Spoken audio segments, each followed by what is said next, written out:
नमस्कार। राजनीति विज्ञान विषय से संबंधित आज हम 120वें प्रैक्टिस सेट को सॉल्व करेंगे। तो प्लीज़ आप लोग वीडियो को लाइक कीजिए, शेयर कीजिए, सब्सक्राइब कीजिए ताकि हमें मोटिवेशन मिले और इसी प्रकार की वीडियो आप लोगों के लिए लेकर आएँ। तो आगामी नेट एग्ज़ाम 1 महीना आगे चले गया, तो आपके लिए बहुत ही अपॉर्चुनिटी है। तो अधिक से अधिक प्रैक्टिस सेट को आप लोग सॉल्व करें और साथ ही शेयर करें।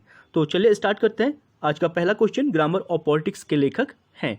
तो ग्रामर ऑफ पॉलिटिक्स जो है हेरोल्ड लॉस्की के द्वारा लिखी गई थी, यानी डी इसका राइट आंसर हो जाएगा। आप देख सकते हैं ग्रामर ऑफ पॉलिटिक्स के लेखक लास्की हैं। लास्की की अन्य पुस्तकों की बात करें तो an introduction to politics, the foundation of sovereignty और the state in theory and practice तथा authority in the modern state Laski के द्वारा लिखे गए हैं। अगले क्वेश्चन की बात करेंगे। मानवीय संबंधों के उस किसी भी स्थायी रूप को राजनीतिक व्यवस्था कहेंगे जिसमें महत्वपूर्ण अंगों में शक्ति, शासन अथवा सत्ता अंतर्ग्रस्त हो। यह परिभाषा किस विद्वान की है? तो ये परिभाषा जो दी गई थी रॉबर्ट डेहल के द्वारा दी गई थी। इसका राइट आंसर सी हो जाएगा। आप देख सकते हैं रॉबर्ट डेहल को मानवीय संबंधों के उस स्थायी समूह को जो राजनीतिक व्यवस्था कहते हैं जिसमें शक्ति, शासन व सत्ता शामिल होती है, अर्थात इसका संबंध रॉबर्ट डेहल से है। अगला क्वेश्चन है हमारा, यूनेस्को ने राजनीतिक विज्ञान का क्षेत्र कब निर्धारित किया था? तो यूनेस्को के द्वारा राजनीतिक विज्ञान का जो क्षेत्र निर्धारित किया था 1948 में, यानी 1948 ए इसका राइट आंसर हो जाएगा।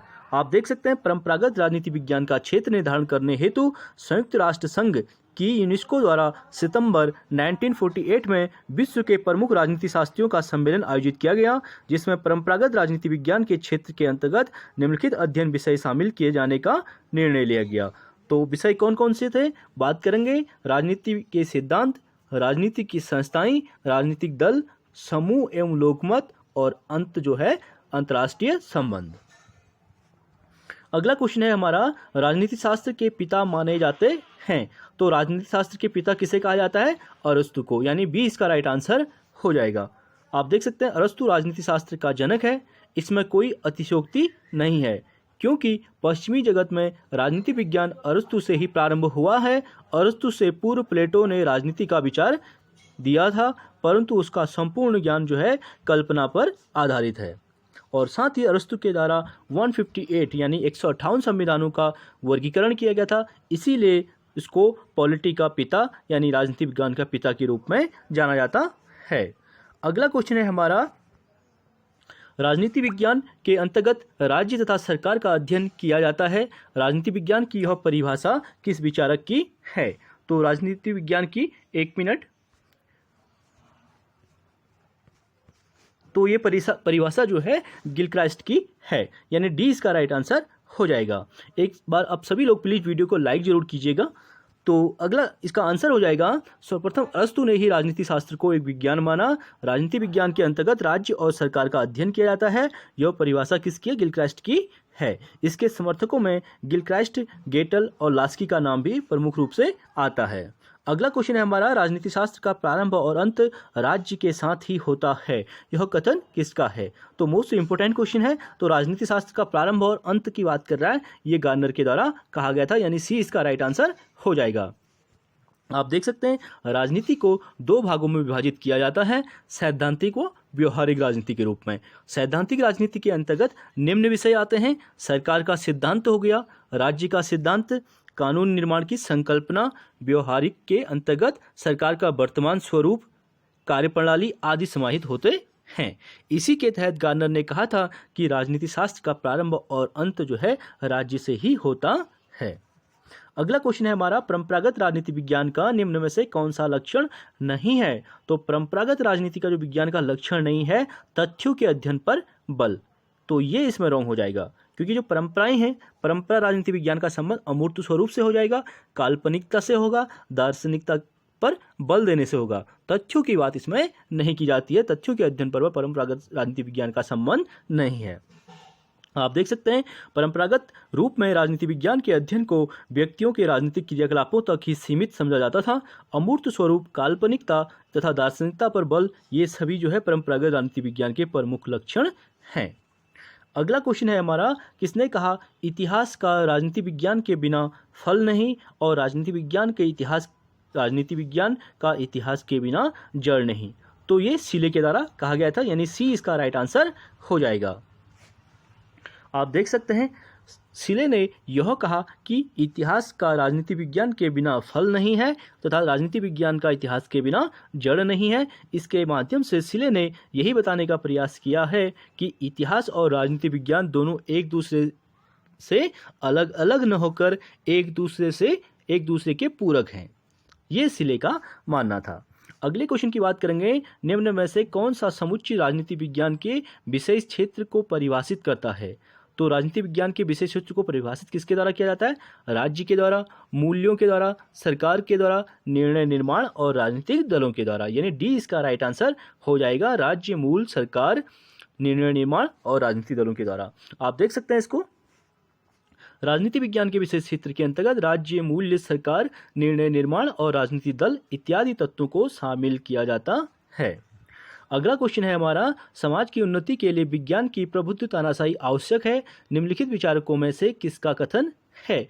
तो ये किसने कहा था? ये फ्रांसिस बेकन के द्वारा कहा गया था कि फ्रांसिस बेकन का मानना था कि समाज की उन्नति तभी आवश्यक है जब विज्ञान की क्रमबद्ध या प्रबुद्ध तरीके से तानाशाही आवश्यक है, यानी जो है इसमें काम ज़्यादा किया जाएगा तभी समाज की उन्नति आवश्यक है। ये फ्रांसिस बेकन का मानना था। आप देख सकते हैं फ्रांसिस बेकन को महोदय का कथन है कि समाज की उन्नति हेतु विज्ञान की प्रबुद्ध तानाशाही आवश्यक है। अगला क्वेश्चन है हमारा, कैटलिन के अनुसार राजनीति विज्ञान का विषय क्षेत्र क्या है। मोस्ट इंपोर्टेंट क्वेश्चन है, प्लीज़ आप लोग वीडियो को लाइक जरूर कीजिएगा। तो कैटलिन के अनुसार राजनीति विज्ञान का जो विषय क्षेत्र था वह शक्ति का अध्ययन। ठीक है, कैटलिन जो है शक्ति के अध्ययन, राजनीति विज्ञान के विषय क्षेत्र के शक्ति के अध्ययन को बहुत ही महत्वपूर्ण मानते हैं। आप देख सकते हैं जॉर्ज कैटलिन महोदय, इनके अनुसार राजनीति विज्ञान का विषय क्षेत्र है शक्ति का अध्ययन। कैटलिन ने राजनीति विज्ञान को शक्ति का विज्ञान भी कहा था और कैटलिन ने ऐसे व्यक्ति थे जिन्होंने एक ऐसी व्यवस्थित सिद्धांत का विकास किया जिसमें शक्ति को केंद्रीय स्थान पर रखा गया, यानी इन्होंने जो है सर्वोच्च स्थान केंद्र को दिया। पावर डिस्ट्रीब्यूशन की बात इनके द्वारा नहीं की जाती है। अगला क्वेश्चन है हमारा, आंग्ल भाषी जगत में राजनीतिक सिद्धांत मर चुका है, साम्यवादी देशों में वह बंदी है और अन्यत्र वह मर रहा है। यह कथन किसका है? ये भी मोस्ट इंपोर्टेंट क्वेश्चन है। यह अल्फ्रेड कॉबन के द्वारा कहा गया था। अब देख लेते हैं अल्फ्रेड कॉबन कौन है। तो आंग्ल भाषी यानी अंग्रेजी भाषा जगत में राजनीतिक सिद्धांत मर चुका है, साम्यवादी देशों में वह बंदी है और अन्यत्र देशों में यह मर रहा है। यह कथन अल्फ्रेड कॉबन का है। नेक्स्ट क्वेश्चन की बात करेंगे, निम्नलिखित में से कौन सी एक पुस्तक मैकियावेली द्वारा नहीं लिखी गई है। तो मैकियावेली के द्वारा जो पुस्तक नहीं लिखी गई है वो बेहेमोथ है। बाकी द प्रिंस, द डिस्कोर्सेज और द आर्ट ऑफ वॉर जो है मैकियावेली की मोस्ट इंपोर्टेंट बुक हैं। आप देख सकते हैं the Prince, the discourses, the art of war Machiavelli की रचना है, जबकि बेहेमोथ हॉब्स की पुस्तक है। बेहेमोथ किसकी है? हॉब्स की पुस्तक है, जिसका प्रकाशन 1668 ईस्वी में हॉब्स के द्वारा किया गया था। तो फ्रेंड्स, आपके लिए इतना मेहनत मैं कर रहा हूं तो आपका भी फर्ज बनता है वीडियो को आप लाइक करें और अधिक से अधिक शेयर करें ताकि हमें मोटिवेशन मिले और इसी प्रकार की वीडियो आते रहे। आप लोग शेयर नहीं करें, प्लीज़ वीडियो को शेयर जरूर कीजिएगा ताकि अधिक से अधिक काम हम आपके लिए करें और इसी प्रकार अधिक से अधिक वीडियो को लेकर आएँ। हम आप लोगों के लिए इतनी मेहनत कर रहे हैं तो आपका भी फर्ज बनता है आप शेयर कर कीजिए और थोड़ा सा लाइक कर दीजिए। अगला क्वेश्चन है हमारा, सूची 1 को सूची 2 के साथ सुमेलित कीजिए तथा सूचियों के नीचे दिए गए कूट का प्रयोग करते हुए सही उत्तर का चयन कीजिए। तो आप देख सकते हैं इसका answer Harold J Laski, H.J. Laski के द्वारा जो है कौन सी liberty in the modern state ये बुक लिखी गई थी। बीजी मोस्का की बात करेंगे तो मोस्का के द्वारा कौन सी बुक लिखी थी? द रूलिंग क्लास हो जाएगी। और C.C. मैक्सी के द्वारा जो पुस्तक लिखी थी पॉलिटिकल फिलोसफीज लिखी गई थी। और R.A. डेहल के द्वारा कौन सी लिखी गई थी? Modern political analysis R.A. डेहल के द्वारा लिखी गई थी। तो इसका राइट आंसर ए हो जाएगा। आप इसको मिलान कर सकते हैं। आप इसका एक्सप्लेनेशन देख सकते हैं। H.J. लास्की की पुस्तक liberty in the modern state है और मोस्का की पुस्तक द रूलिंग क्लास है, C.B. मैक्सी की पुस्तक पॉलिटिकल फिलोसफीज है तथा R.A. डेहल की पुस्तक मॉडर्न पॉलिटिकल एनालिसिस है। अगला क्वेश्चन है हमारा, कौन पावर एलिट नामक ग्रंथ का लेखक है? तो पावर एलिट जो पुस्तक लिखी गई थी सी राइट मिल्स के द्वारा लिखी गई थी, यानी डी इसका राइट आंसर हो जाएगा। आप देख सकते हैं इसका एक्सप्लेनेशन। संभ्रांत वर्ग के संबंध में सी राइट मिल्स की पुस्तक द पावर एलिट ने संस्थात्मक दृष्टिकोण अपनाया है। मिल्स के अनुसार संभ्रांत वर्ग समाज के संस्थात्मक परिदृश्य की उपज होता है। आधुनिक समाज में सत्ता संस्थाबद्ध होती है, जिसके परिणाम स्वरूप कुछ संस्थाएं तथा उन संस्थाओं के पदक्रम में सर्वोच्च स्थानों पर स्थित लोग सामाजिक ढांचे में सामरिक महत्व के आदेश केंद्रों का गठन करते हैं। ऐसी स्थिति में सत्ता वर्गों की नहीं बल्कि संस्थाओं की विशेषता होती है। अगला क्वेश्चन है हमारा, बियॉन्ड द वेलफेयर स्टेट के लेखक हैं? तो बियॉन्ड द वेलफेयर स्टेट के लेखक कौन है? गुन्नार मेडल, यानी सी इसका राइट आंसर हो जाएगा। आप देख सकते हैं बियॉन्ड द वेलफेयर स्टेट के लेखक गुन्नार मेडल हैं तथा D.L. हॉफमैन की पुस्तक द वेलफेयर स्टेट है और M. सकधर की पुस्तक जो है द वेलफेयर स्टेट भी है। तो बियॉन्ड द वेलफेयर स्टेट के लेखक कौन रहेंगे? गुन्नार मेडल हो जाएंगे। अगले क्वेश्चन की बात करेंगे, निम्नलिखित में से कौन सुमेलित नहीं है पूछ रहा है। तो गार्नर की जो पुस्तक है पॉलिटिक्स साइंस एंड गवर्नमेंट, ये बिल्कुल राइट हो जाएगी, गार्नर के द्वारा लिखी गई थी पॉलिटिकल साइंस एंड गवर्नमेंट। और लॉर्ड ब्राइस की बात करेंगे तो ब्राइस की जो पुस्तक है मॉडर्न डेमोक्रेसी भी राइट हो जाएगी। सिले के द्वारा the theory of the state, तो थ्योरी ऑफ द स्टेट जो है ये सिले की पुस्तक नहीं है, ये इसमें रॉन्ग हो जाएगा। और मैकाइवर की बात करेंगे तो मॉडर्न स्टेट भी मैकाइवर द्वारा लिखी गई थी, यानी डी भी राइट हो जाएगा, तो सी इसका में रॉन्ग हो जाएगा। आप देख सकते हैं सर जॉन आर सिले की पुस्तक introduction to the political science है। अन्य विकल्प Garner political science and government, Bryce की मॉडर्न डेमोक्रेसीज और मैकाइवर की द मॉडर्न स्टेट सही है। अगले क्वेश्चन की बात करेंगे, द मॉडर्न स्टेट के रचयिता हैं। तो मॉडर्न स्टेट किसके द्वारा लिखी गई थी? मैकाइवर के द्वारा, यानी ए इसका राइट आंसर हो जाएगा। आप देख सकते हैं मैकाइवर के द्वारा लिखी गई पुस्तकों को हम इसमें एक्सप्लेन करेंगे। द मॉडर्न स्टेट मैकाइवर के द्वारा लिखी गई थी। मॉडर्न गवर्नमेंट जो है हिचनर के द्वारा लिखी गई थी। Modern political analysis R.A. डेहल के द्वारा लिखी गई थी। मॉडर्न पॉलिटिकल कॉन्स्टिट्यूशन जो लिखी गई थी C.F. स्ट्रॉन्ग के द्वारा लिखी गई थी। और मॉडर्न पॉलिटिकल पार्टीज की बात करते हैं सिगमंड न्यूमैन के द्वारा की गई थी। मोस्ट इंपॉर्टेंट बुक है ये। मॉडर्न पॉलिटिकल थ्योरी की बात करेंगे तो C.E.M. जोट के द्वारा लिखी गई थी। On liberty J.S. मिल के द्वारा लिखी गई थी। एक grammar of politics J.H. Laski के द्वारा लिखी गई थी। अगला क्वेश्चन है हमारा, open society and it's enemies नामक शीर्षक से लिखी गई पुस्तक किसकी है? तो open society and it's enemies जो पुस्तक लिखी गई थी कॉल पॉपर के द्वारा लिखी गई थी, यानी ए इसका राइट आंसर हो जाएगा। आप देख सकते हैं इसको।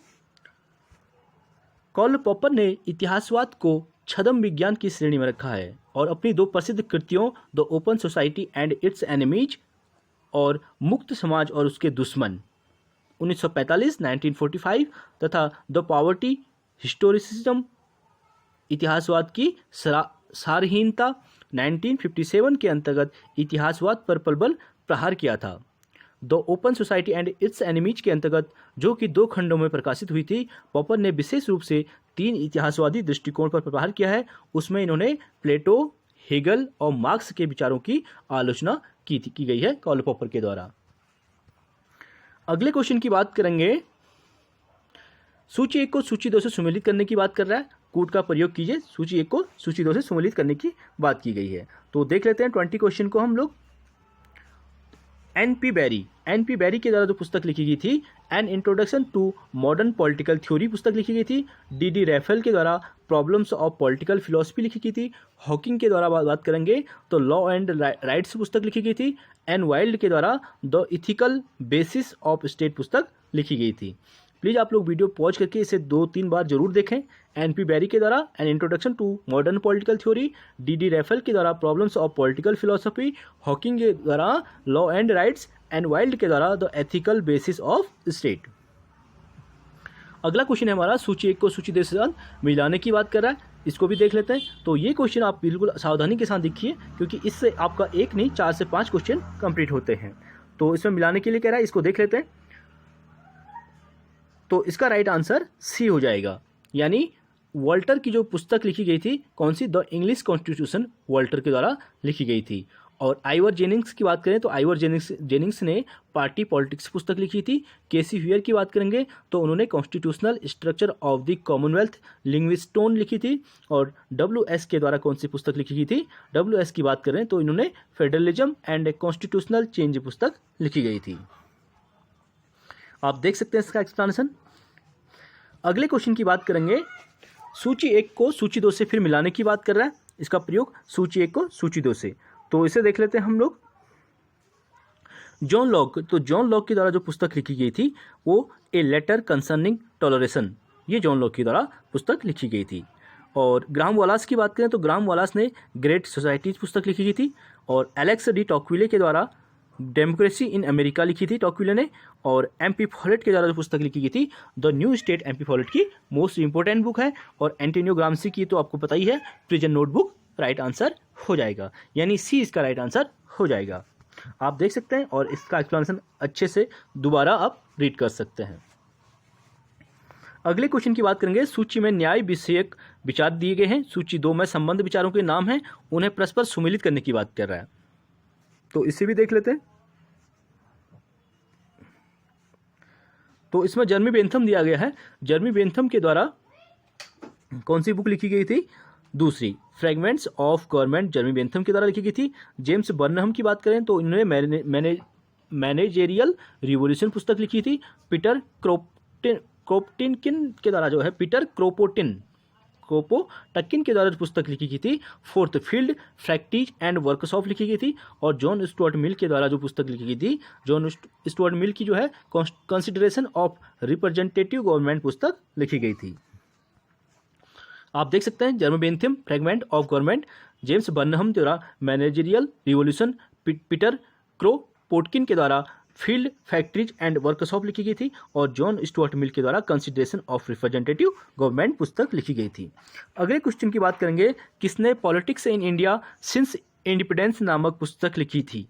तो politics in India since independence जो पुस्तक लिखी थी पॉल आर ब्रास के द्वारा लिखी गई थी। मोस्ट इंपॉर्टेंट बुक है, यानी ए इसका राइट आंसर हो जाएगा। बहुत बार TGT, PGT और नेट में एक बुक पूछी गई है। Politics in India since independence पुस्तक पॉल आर ब्रास की है। अगला क्वेश्चन है हमारा, सूची 1 को सूची 2 से मिलाने की बात कर रहा है। नीचे दिए कूट का प्रयोग करते हुए सही उत्तर की चयन की बात कर रहा है, तो इसे देख लेते हैं। Philosophical theory of the state, तो philosophical theory of the state जो पुस्तक लिखी थी वो बोसांकी के द्वारा लिखी गई थी, इसका ए राइट आंसर हो जाएगा। The metaphysical theory of the state, तो metaphysical theory of the state जो है हॉबहाउस के द्वारा लिखी गई थी, इसका दूसरा राइट हो जाएगा। और the man versus the state जो पुस्तक लिखी गई थी हर्बर्ट स्पेंसर के द्वारा लिखी गई थी, यानी इसका फोर्थ राइट आंसर हो जाएगा। और churches in the modern state Figgis के द्वारा लिखी गई थी, यानी डी का तीसरा राइट आंसर हो जाएगा। आप देख सकते हैं philosophical theory of the state, ठीक है, ये हो जाएगा बोसांके का। और the metaphysical theory of the state Hobhouse का, the man versus state Herbert Spencer का, और churches in the modern state Figgis का राइट आंसर हो जाएगा। अगला क्वेश्चन है हमारा, सूची 1 को सूची 2 से फिर मिलाने की बात कर रहा है। प्रयोग करते हुए सही कूट का चयन कीजिए। तो रॉबर्ट नॉजिक के द्वारा लिखी थी anarchy state and utopia, Robert Nozick की मोस्ट इंपॉर्टेंट बुक हो जाएगी, तीसरा राइट आंसर हो जाएगा, ठीक है। D.L. हॉबमैन के द्वारा लिखी गई थी, तो हॉबमैन की बात करेंगे तो 20 का राइट आंसर हो जाएगा।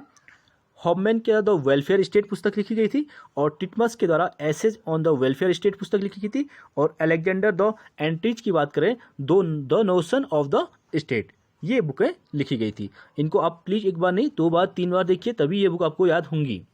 Robert Nozick anarchy state and utopia, D.L. Hoffman the welfare state, Titmuss की बात करेंगे तो एसेस ऑन वेलफेयर स्टेट, और अलेक्जेंडर द एंट्रीज की बात करेंगे तो नोशन ऑफ द स्टेट। अगला क्वेश्चन है हमारा, सूची 1 को सूची 2 से मिलाने की बात कर रहा है, फिर वही रिपीट क्वेश्चन हो रहा है, लेखक और पुस्तकें दी गई हैं। तो चलिए बात करते हैं इस पर।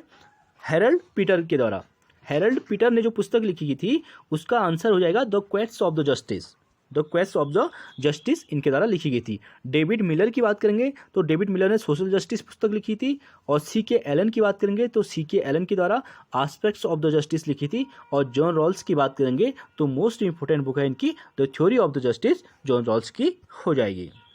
आप देख सकते हैं Harold Peter the quest of the justice, David Miller social justice, C.K. Allen aspects of the justice और जॉन रॉल्स की बात करेंगे तो थ्योरी ऑफ द जस्टिस। अगला क्वेश्चन है हमारा, निम्नलिखित में से किस पुस्तक में कल्याणकारी राज्य यानी वेलफेयर स्टेट शब्द का प्रयोग किया गया है? तो कल्याणकारी राज्य यानी वेलफेयर स्टेट शब्द का प्रयोग जो है सिटीजन एंड चर्चमैन में किया गया है, यानी सी इसका राइट आंसर हो जाएगा।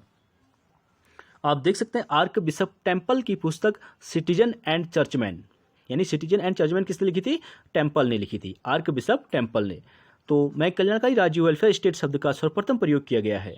कल्याणकारी राज्य की अवधारणा को पहली बार स्पष्टता लॉर्ड विलियम वेवरिज की रिपोर्ट 1943 से मिली है, जो इंग्लैंड में ये रिपोर्ट जारी की गई थी, वेवरिज रिपोर्ट 1943, जिसने 5 बड़ी बुराइयों यानी बीमारी, बेरोजगारी, अज्ञानता, भूखमरी तथा आश्रय भाव के उन्मूलन में राज्य की सकारात्मक भूमिका की कामना की थी।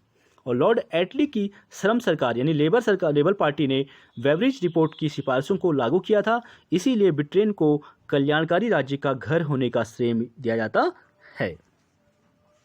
अगला क्वेश्चन हमारा फिर वही क्वेश्चन है, सूची 1 को सूची 2 से मिलान कीजिए और नीचे दिए गए कोड का प्रयोग करके सही उत्तर का चयन कीजिए। लेखक और पुस्तकें दी गई हैं, तो चलिए इसे सॉल्व करते हैं। तो इसका हो जाएगा जोसेफ एल पेलम्ब्रा तथा माइनर विनर द्वारा जो संपादित पुस्तक है political parties and political development लिखी गई थी। एम लिप्सेट तथा एस खान के द्वारा जो संपादित पुस्तक है party system and voter alignments पुस्तक हो जाएगी party system and voter alignments.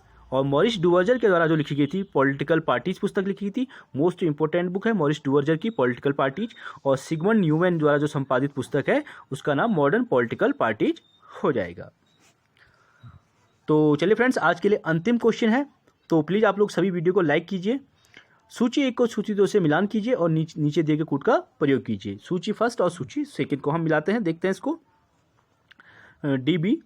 Trueman के द्वारा जो पुस्तक लिखी गई थी the governmental process, politics, interest and public opinion, ये ट्रूमैन के द्वारा लिखी गई थी। हरमैन एक्सटीन के द्वारा जो पुस्तक लिखी गई थी प्रेशर ग्रुप पॉलिटिक्स, ठीक है, प्रेशर ग्रुप पॉलिटिक्स यानी दबाव समूह जो संबंधित होता है, ये हरमैन एक्सटीन के द्वारा लिखी गई थी। और हरमैन जिगलर के द्वारा जो पुस्तक लिखी गई थी interest groups in the American society, ठीक है, हरमैन जिगलर के द्वारा interest groups in the American society लिखी गई थी। और पीटर ओडगार्ड के द्वारा जो पुस्तक लिखी गई थी pressure politics the story of the anti saloon league पुस्तक लिखी गई थी।